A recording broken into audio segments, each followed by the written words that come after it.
welcome. Our topic this evening is our text taken from Mark chapter 5, verses 25 to 34. Mark 5, 25 to 34. In this passage of scripture, it talks about a woman who had an issue of blood. And this woman knew that she could have been healed only if she was able to touch the hem of the master's garment. And that's what she did. But it was not an ordinary touch. It wasn't just a pull, a tug, but it was one that she reached out in faith and she touched in faith. So touching it was that Jesus felt it, and he had to ask, who touched me? And that woman, she was able to testify that because of that touch reaching out to the master, she got healing in her body. That issue of blood that she had for years, where the doctors took all her money and she still got no healing. At that very moment, healing came and she was restored. And so that is what the Lord can do for us even today. For all the lectures that you've been hearing for the past week and more, and the messages that are being shared about better ways of eating, how to achieve better sleep at night, how you should drink your water, eating, and what we can eat and what we cannot eat, what would stimulate the body, what would not.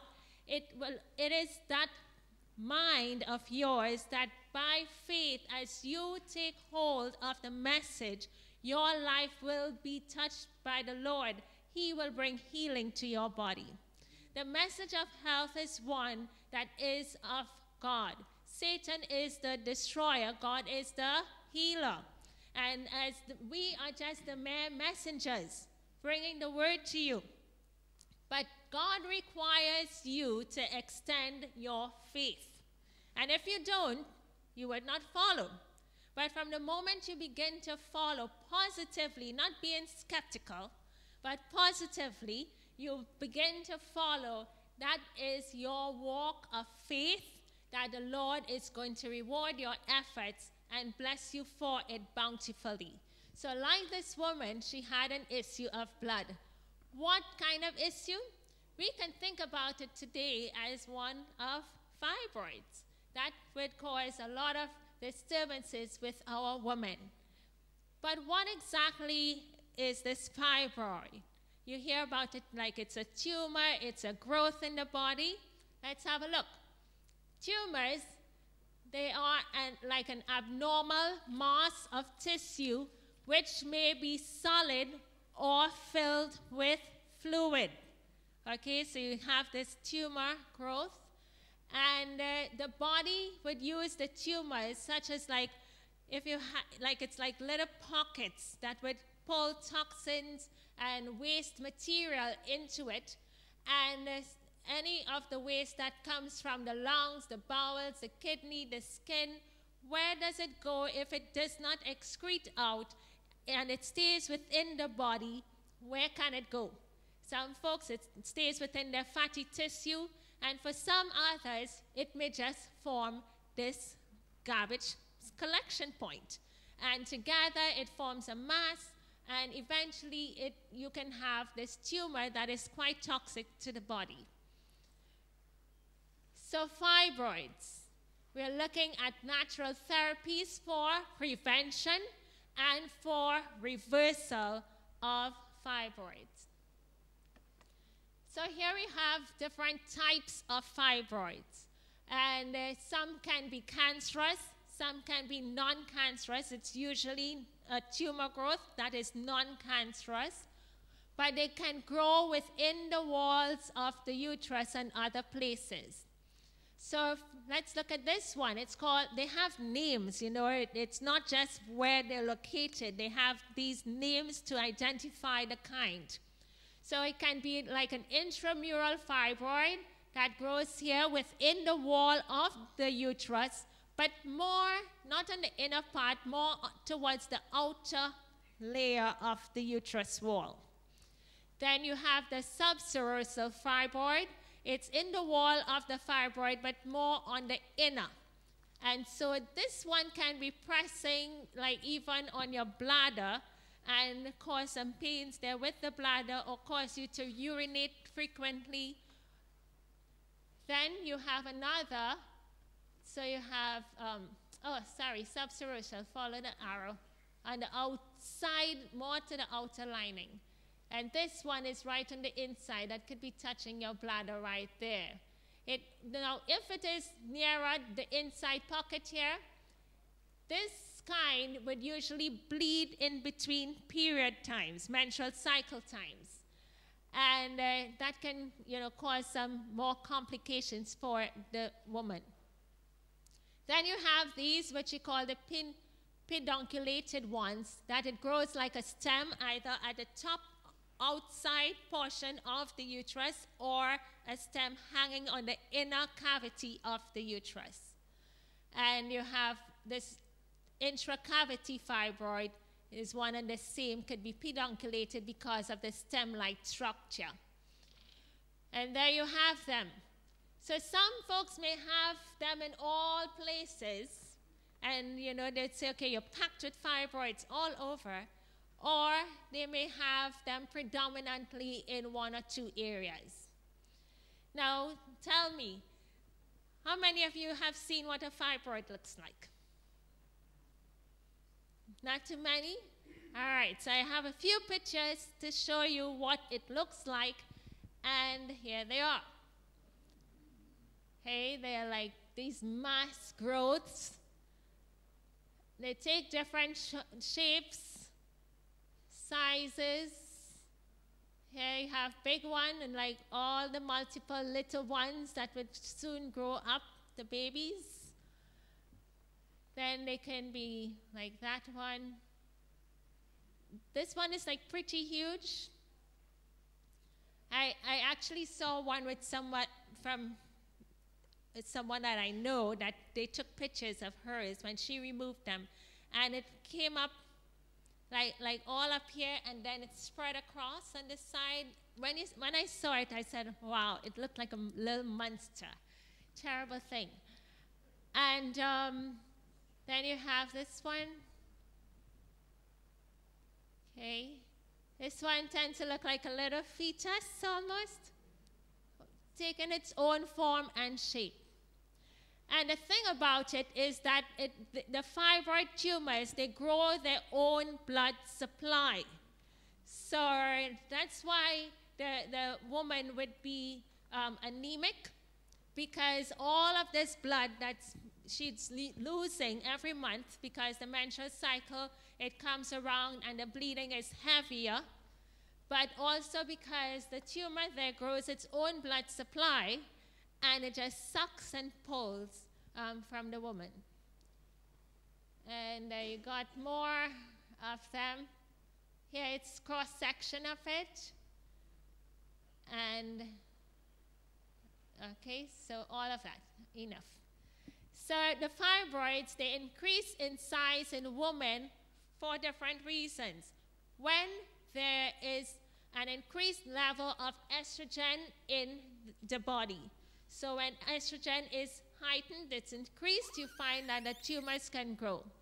If you have a low vitamin D level, you have hormonal disruptors and thyroid imbalance, and we'd look at that in detail. So if you have extreme and excessive estrogen levels in the body, you find that your hormones are imbalanced. And so for the normal menstrual cycle of a woman, you can have it running anywhere between 28 to 35 days. So let's say we take 28 days, and for the first 14 days, you have an increase here in estrogen for the first 14 days. And when estrogen is high, progesterone, the other balancing hormone, is low. And then for the next 14 days, estrogen comes down low and progesterone goes up high. When you have the progesterone, it's more about development, but with estrogen, growth takes place in the body. So we have first 14 days growth taking place, and then the next 14 days development takes place. And it moves nicely like that throughout every 28-day cycle. However, when the hormones are imbalanced, when you have estrogen dominance, you find for the first 14 days, estrogen is high. And when for the next 14 days, progesterone should be now high and estrogen drop, estrogen dominates. So it keeps being high and progesterone does not get to do its work as it should, and you have estrogen dominance. Excessive amounts of estrogen in the body can lead to that, and you have problems. All you have is like growth, growth, growth, and the cells grow and they multiply, and you have the fibroids there on you. So excessive estrogen can be a result and can come from many sources. So for example, we have the soy product, the genetically modified soy has estrogen. Naturally, soy has estrogen in it, but especially when it is genetically modified, you find that the estrogen level, it causes for the female estrogen dominance. So it doesn't work well with the woman when you take in soy that is from a genetically modified soy. In countries where they don't have GM soy and they have organic soy, they use it. It's part of the diet, but they don't have the problems with estrogen dominance. Then genistein is a substance found in soy, and it's quite great even for lowering and shrinking tumors, and it's used for, even in our cancer treatment. However, when it is isolated, it can cause problems, including heart and prostate health. So that's why you find, for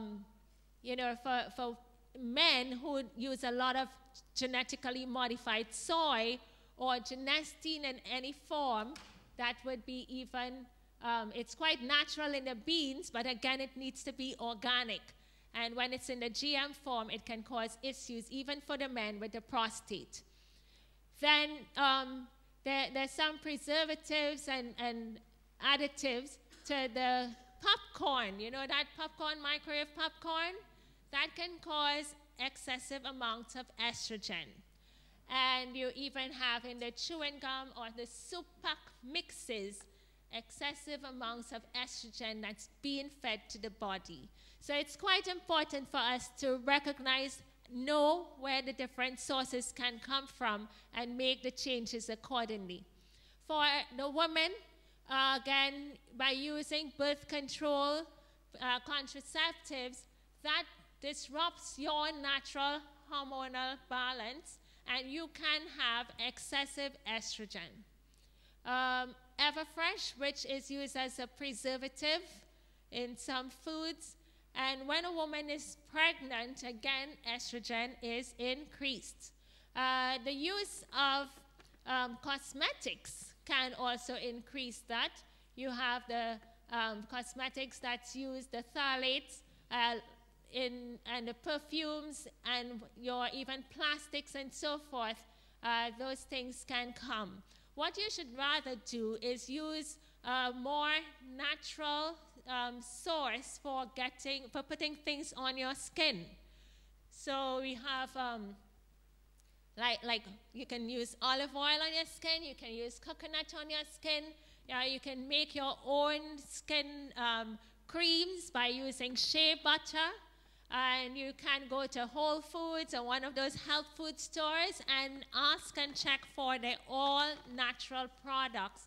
And you can get things that you can use that smell really great, and whatever you put on the skin, know that it would be absorbed into the body. So by using the cosmetics that are not natural, you find that it would be absorbed in the body. It disrupts our hormones. The Q-Tex and so forth, these things have formaldehyde in them, and they are toxic to the body. The lipstick and all those things, they have substances that are toxic, and even the creams and the perfumes and the deodorants and the shampoos go for all natural items. If you can eat it, then you can put it on your skin. There you got the coconut oil, olive oil, shea butter, natural oils or natural butters. You have natural deodorants like these. They are mineral stones that you just wet and you put it under your underarm, and you're fine. Shampoos, conditioners, and the list goes on. You can use actually like for a facial scrub, the pink Himalayan sea salt, and if you put some drops of lemon in that, and you can do your facial scrub, ladies.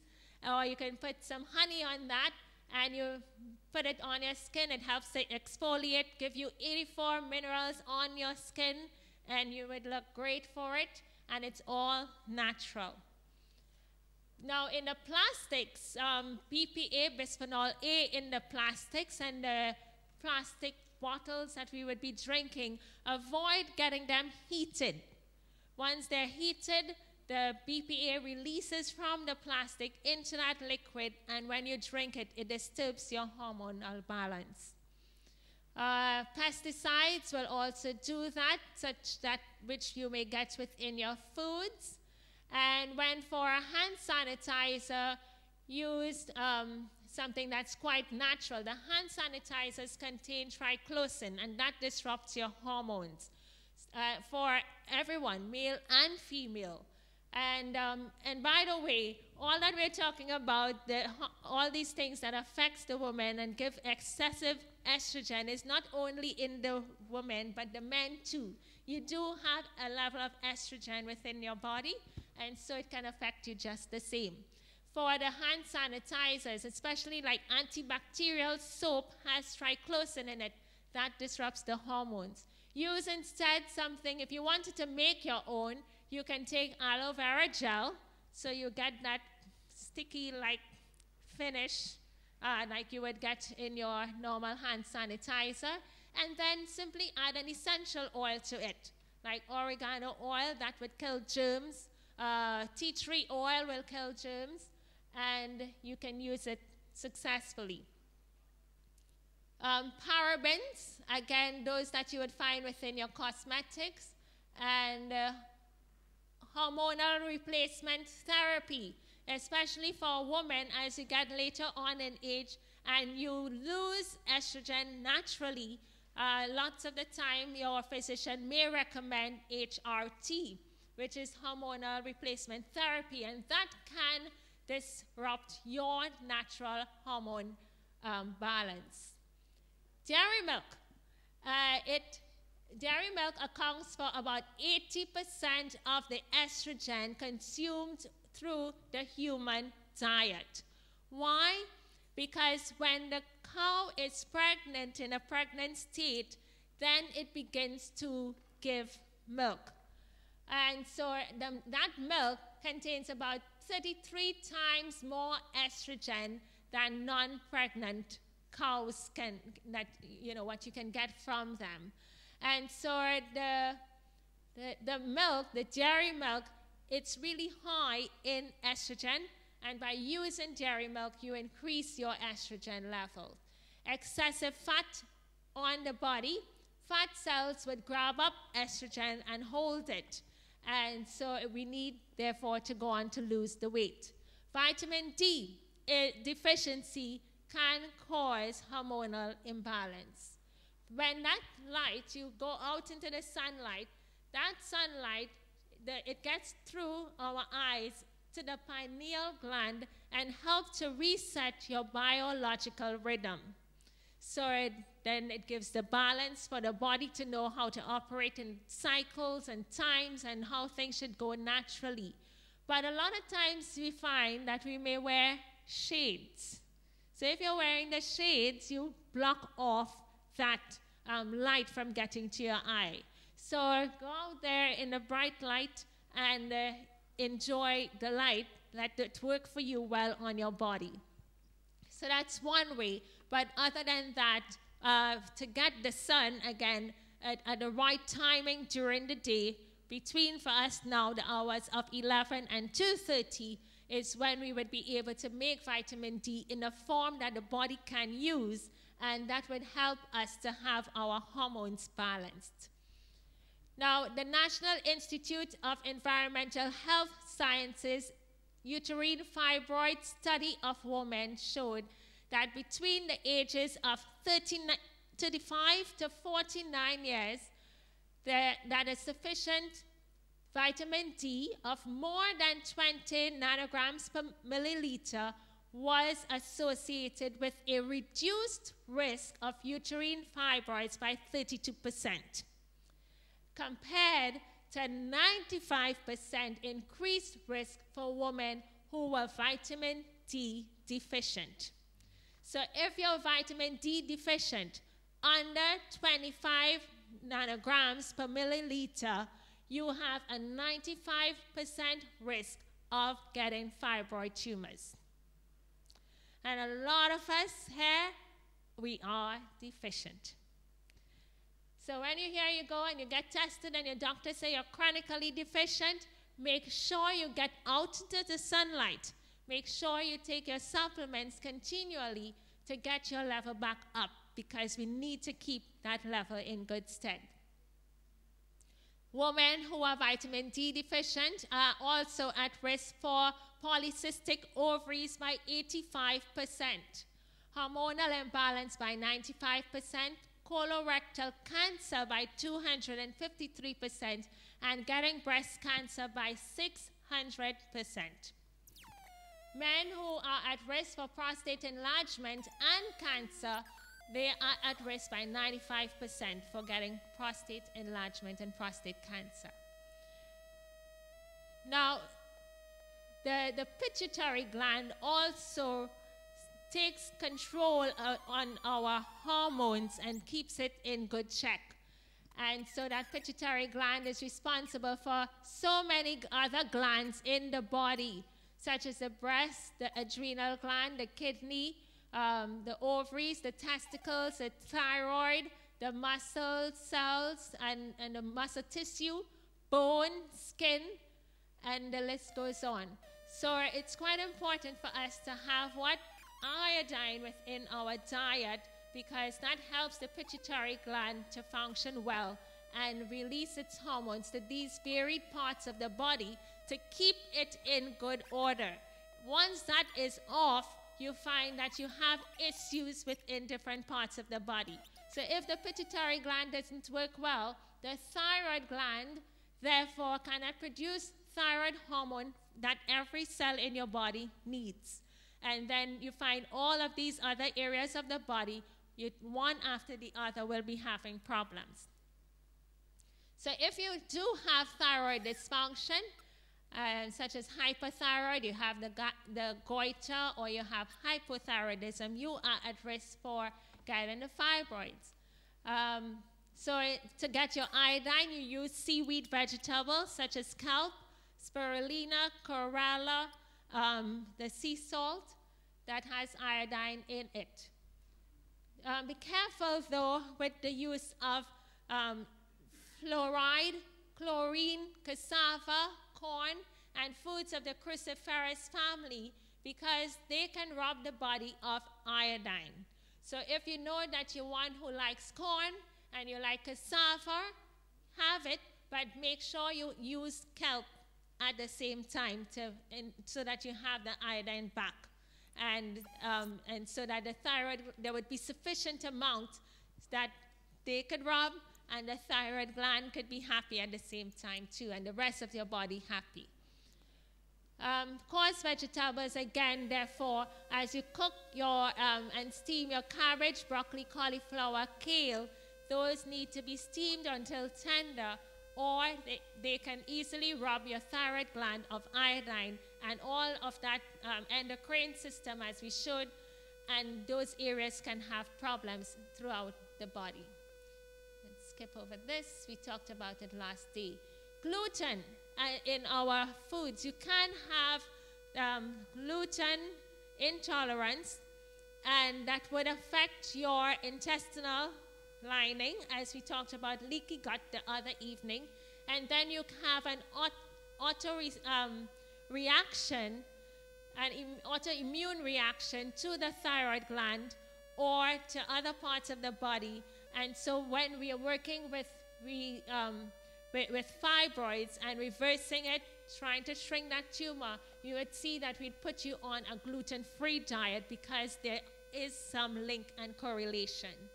So again, with the gluten, it interferes with the thyroid hormone. 43% of people that have gluten sensitivity will manifest some type of thyroid dysfunction.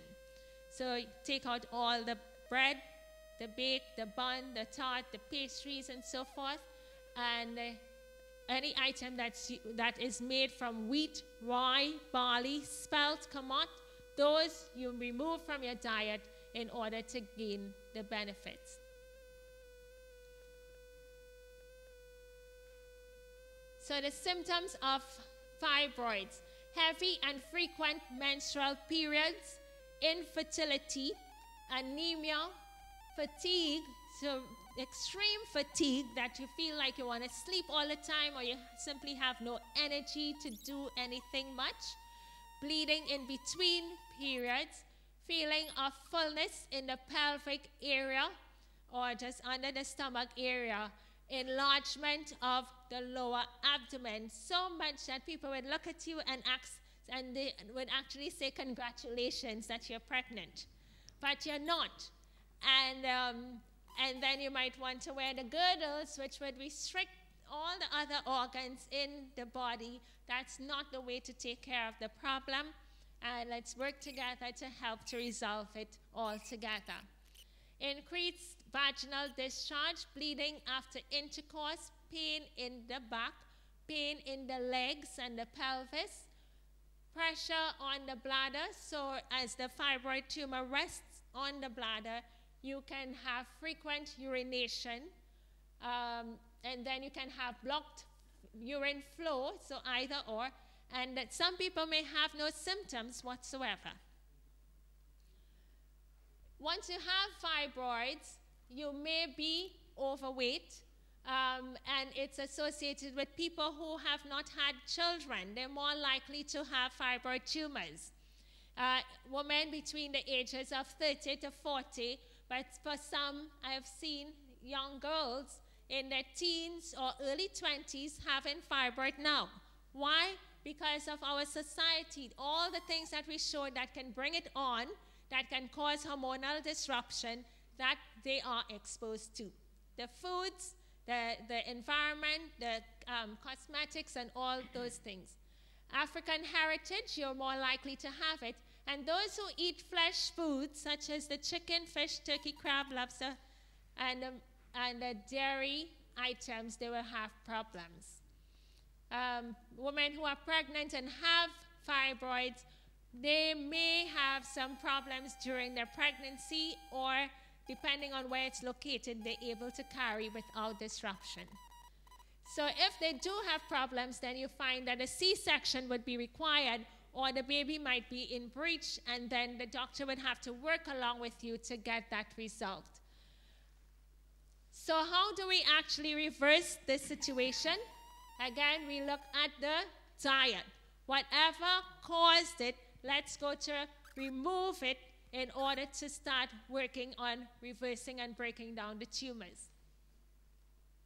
Therefore, it says, what does it say? Know what?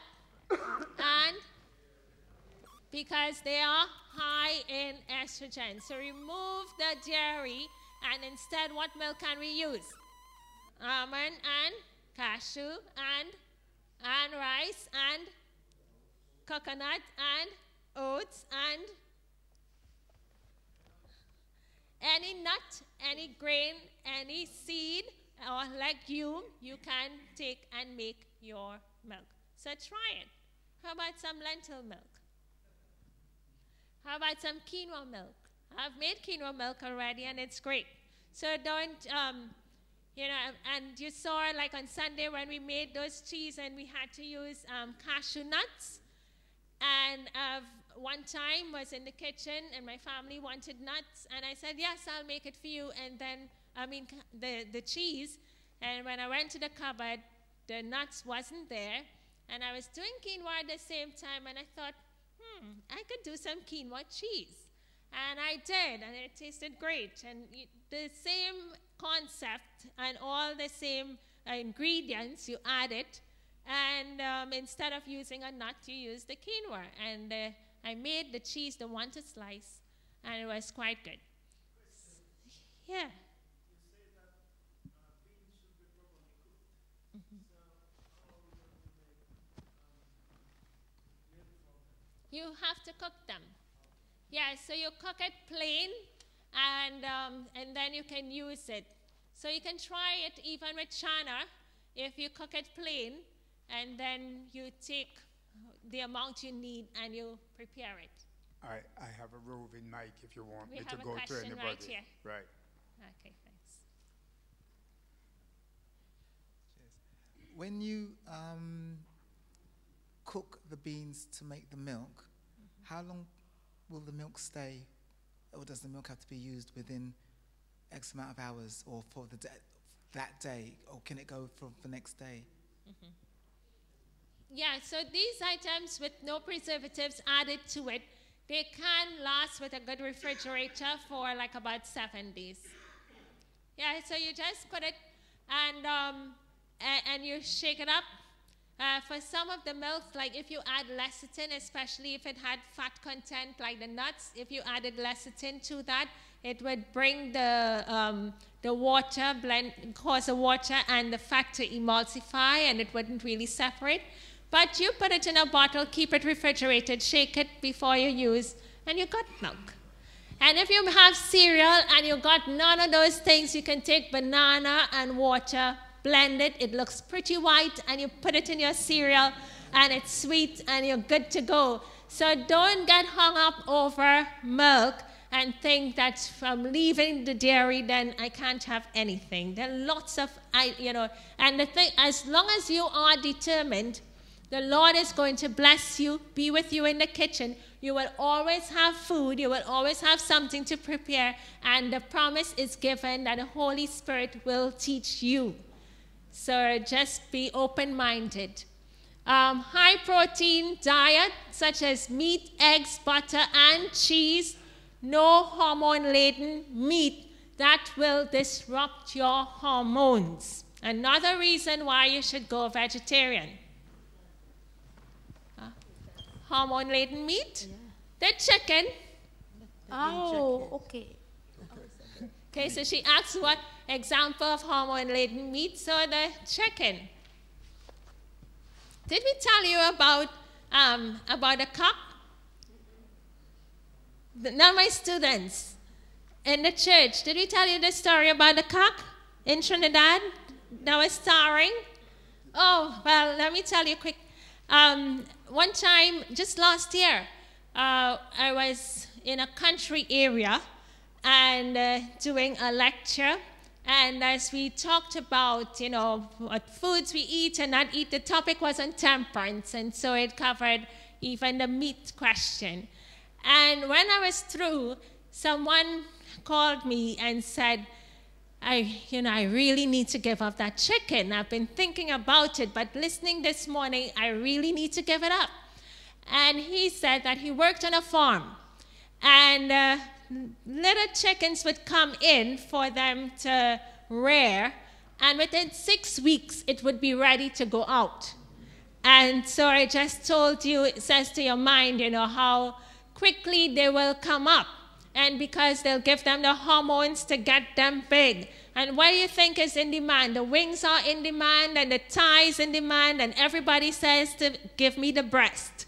So all those areas, they have the special hormones to enlarge those areas. One time we were in Barbados, and a lady said she worked in a chicken place too, and people would be calling for a particular substance that they had that they used to inject their chicken with. and they would sell it. But one time she asked the young lady, "What are you doing this for? Why are you buying this?" And she said, "Well, because I wanted big breasts." So the same substance that they were using for the chicken to enlarge its breast to feed customers, here these human people wanted the same thing and for them, and it worked. So when you eat it from the chicken, it's going to work in you just the same. So back to the gentleman. What he said is that being there on the farm, you're allowed sometimes to get 1 or 2 little chicks to take home. And that's what he did. And as he took them home, he had the pen, and he had them there, and he would feed them the corn and the pellet and so forth. And whereas on the farm, in 6 weeks, they would be ready to go, full, big, everything ready to go. Here at home, he didn't, get rid of his chicken within the 6 weeks' time, allowing it to live a little longer. But as with all other things, if you allow it to go on a little longer, you see the true colors. So one day he was there and attending to the farm, and lo and behold, there is an egg.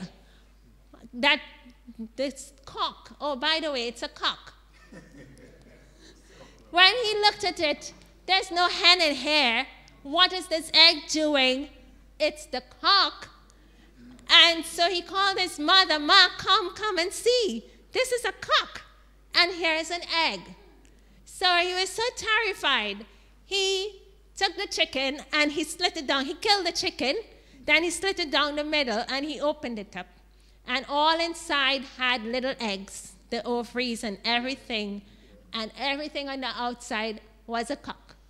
And when he saw that, he got really scared and wondered what it was going to do to him, being a male, eating stuff like that unknowingly.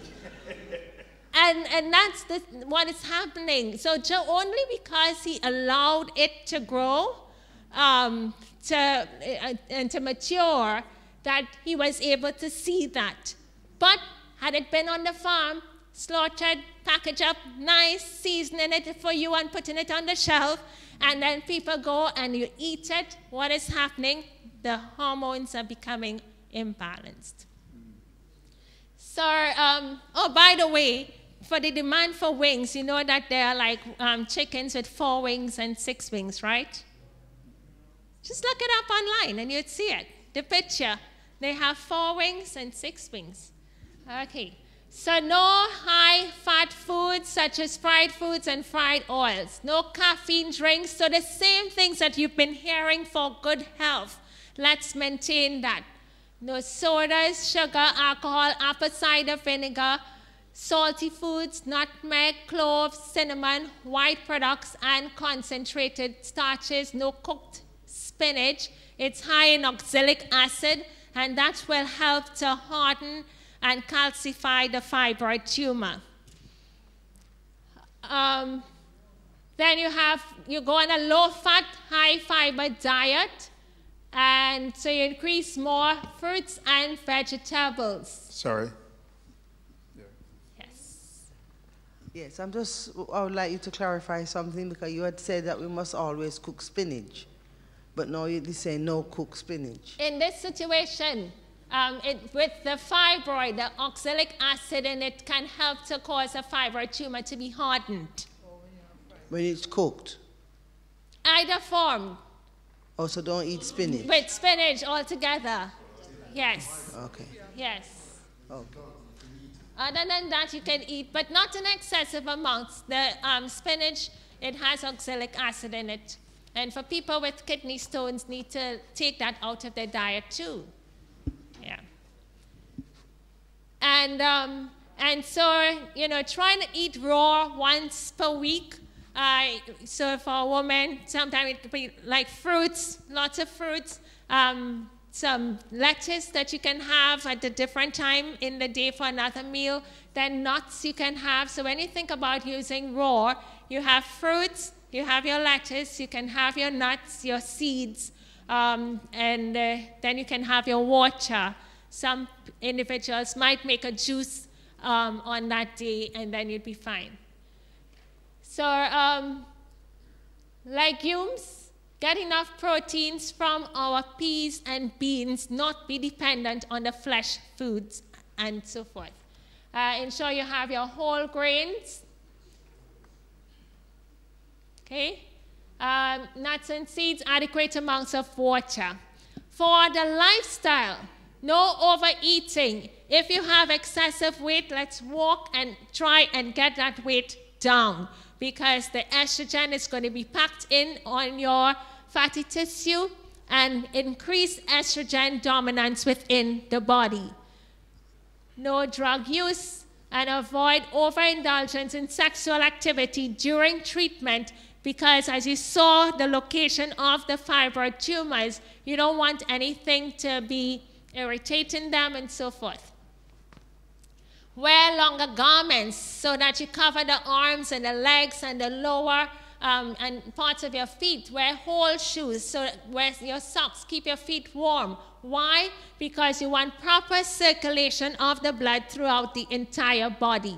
If you expose your feet and they get chilled and cold, what would happen is, or you wear your clothing too short, is that the blood tends to congregate and stay within the covered area. Where it's covered is warm. I tell folks, your legs exposed, put the back of your hand to that exposed limb, put it up higher where it's covered with the clothing. It's warmer where there is clothing. And so the shorter your skirt is, you find that there's less room for the blood to flow through naturally and circulate. It's going to cause congestion within the pelvic region, and that can just feed the tumor. Remember, it has its own blood supply, and it would feed the tumor. Avoid wearing tight belts or bands around the waist, like the girdles and so forth. And, avoid poor posture, avoid constipation and chilling of your extremities.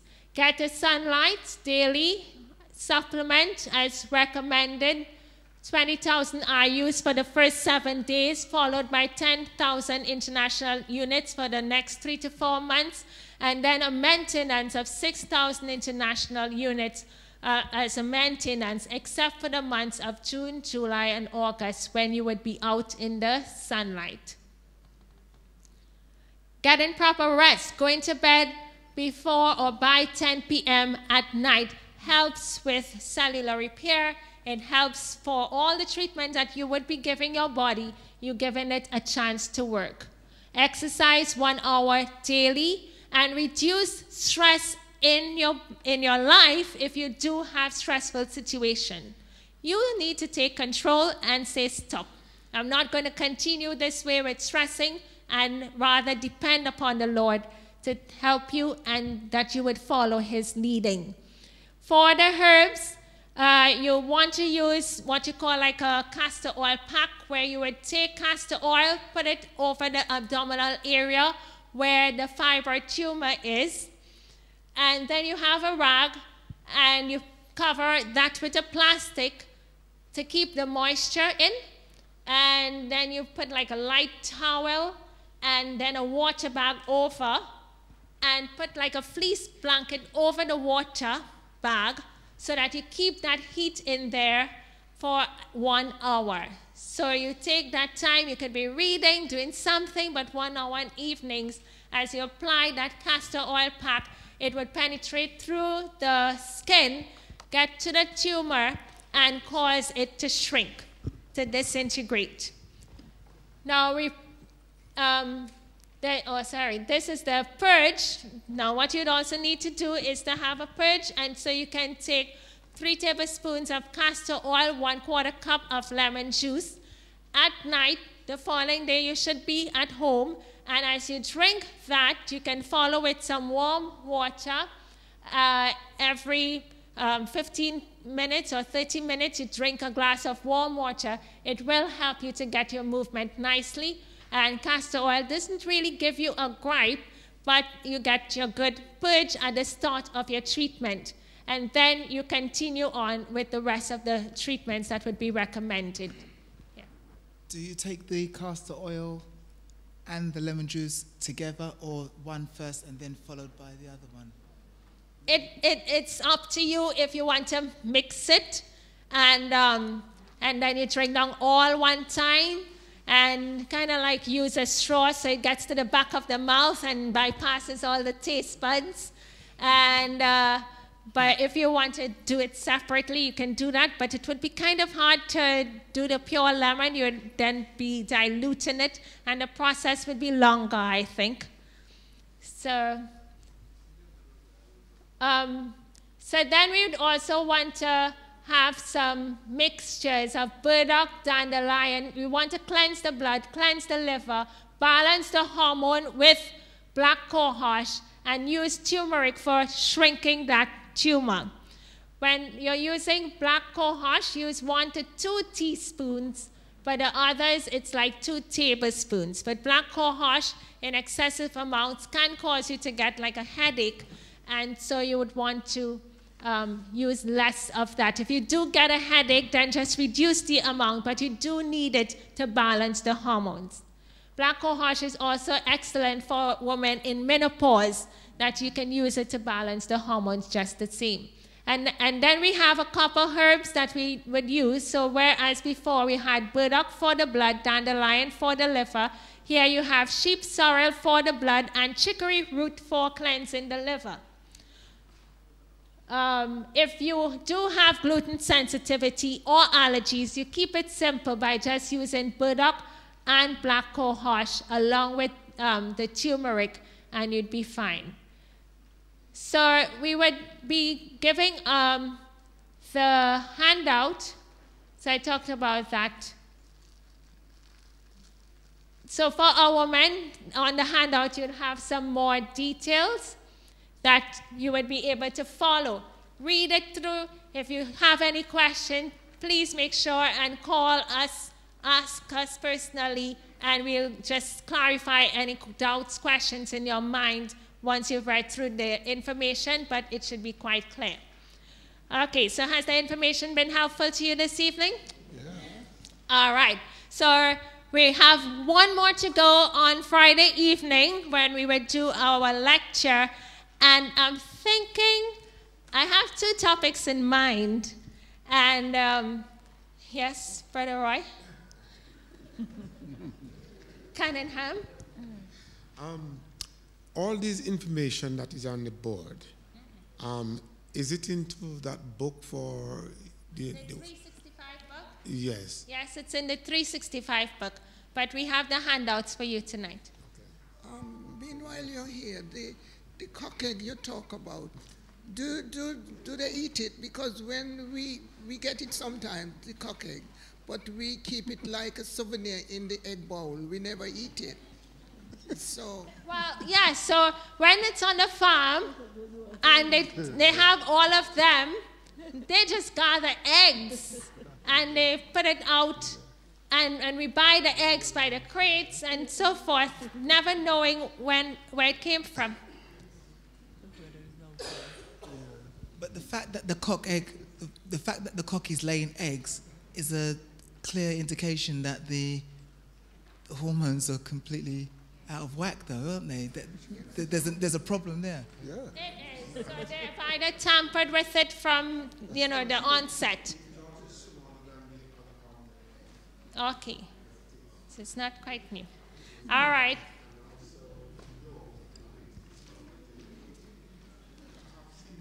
But the yolk is not as yellow as the female egg. All right, so on Friday evening, we will continue. I'm thinking about doing general cancer. Are you interested in that topic? Okay, you're not? You are. All right. If we're not, then I'll give way to the men and do something for them. But general cancer, so we'd look up a little bit about the prevention, but I'll condense it to fit the time, but we can do that one on Friday evening. Cancer, we talk about cancer. Yeah? All right, so may God richly bless you.